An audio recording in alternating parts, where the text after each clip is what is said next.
Contest chair, fellow Toastmasters, I have a confession to share with you all today. My name is Barry, and I am an addict. Don't worry, it's not as bad as you think. In fact, this group is the only ones that I can share this with. A lot of people fall into the trap of addiction and don't realize until it's too late. But I actively went looking for this. You see, I did my research and I read all about all the positive experiences other users had. Just like them, I too wanted to feel that confidence, that happiness, and of course, that buzz and excitement. I remember my first night there. I was out of my comfort zone. I said to myself, Barry, do not rush into this. Take your time. But it was too late. I was hooked immediately. I went straight up to the guy that looked like he was running the place.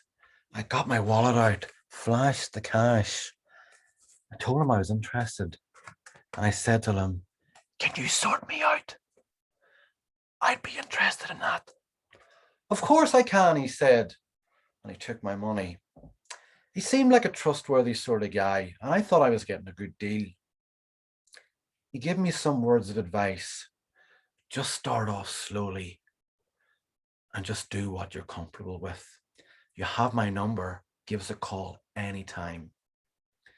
Fellow Toastmasters, that was the night that I joined King Speakers and became a Toastmasters addict. So what were the signs of this addiction?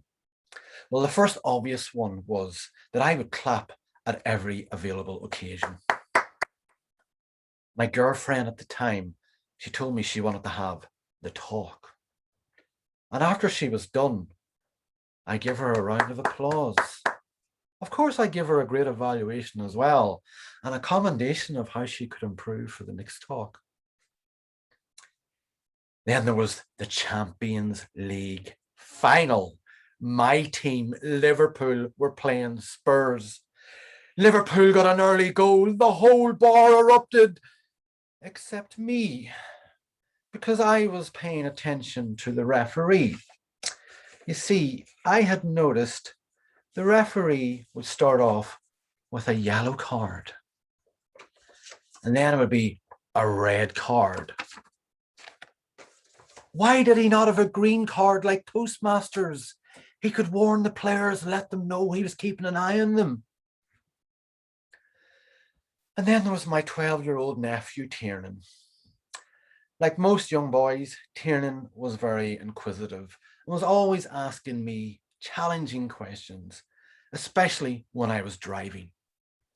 Questions like, Uncle Barry, why have you joined a club to make toast for? You what? Or Uncle Barry, who would win in a fight between Iron Man and Jesus? Well, Tiernan, the Lord does work in mysterious ways, so I reckon he'd probably clinch that. But anyway, that's an ecumenical matter, which would be better addressed by Father Martin at Mass on Sunday. That soon shut him up, but the questions continued. I then realized I could start answering his questions as if they were table topics, a win for him and a win for me. So when he asked me, Uncle Barry, what does porn mean?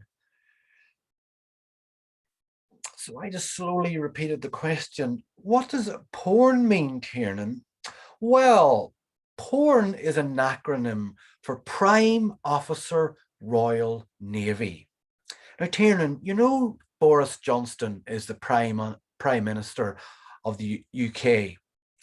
Well, there's a lady called Doris Ronson, and she's the Prime Officer of the Royal Navy. After a while, I realized I was coming up to 1.5 minutes, so I thought I need to wrap it up. So I concluded with, and Tiernan, if you work very hard in school, someday you could be the Prime Officer of the Royal Navy. Fellow Toastmasters, You can imagine the panic that set in when we had our first lockdown. How would I get my fortnightly fix of King speakers? I had to come up with a plan. I persuaded my president to move from 2 meetings a month to 4. I also came up with the idea of an online imaginary bar called the King Speakers Arms, where we would meet up after our weekly meetings. I didn't think anyone would go for that idea. They did, and they loved it. I was in Toastmasters heaven, Toastmasters Addict heaven. But the panic set in again when I realized my president was coming to the end of her term.